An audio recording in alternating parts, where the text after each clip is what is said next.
book is titled Feast Day of Fools. The title comes from a medieval custom in which the lower echelons of the church, bell ringers, guys that swept up, sacristans, were allowed to do anything they wanted.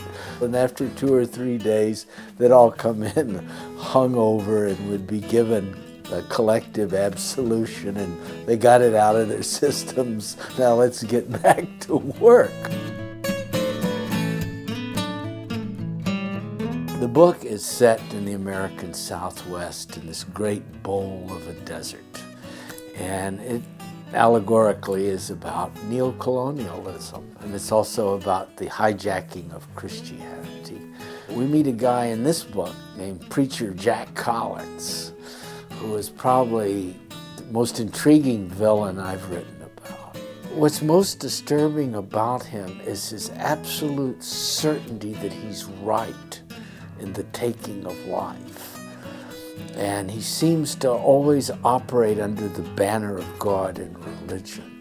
And so this is what I mean when I say the story is allegorical, because it's based on events, I think, in our current circumstances. But the difference between Jack and most sociopaths is that he's haunted by some of the deeds he's committed. He can't get rid of them. Jack Collins has this symbiotic relationship with Hackberry Holland, the protagonist. Hackberry is the sheriff of this county down on the Tex-Mex border. He's everything Jack Collins is not.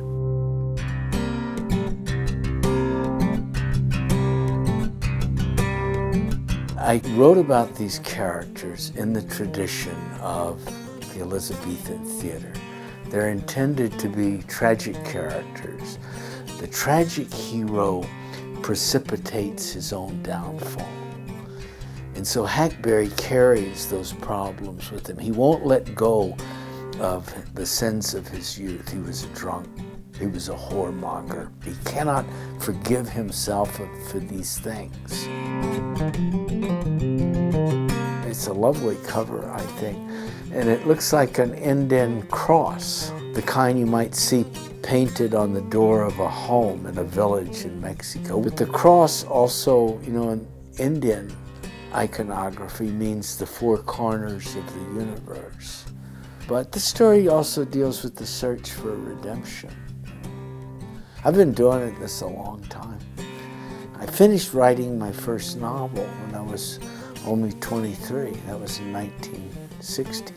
Feast Day of Fools, I think, is among my 2 or 3 best books. Actually, I think it's the best book I've written.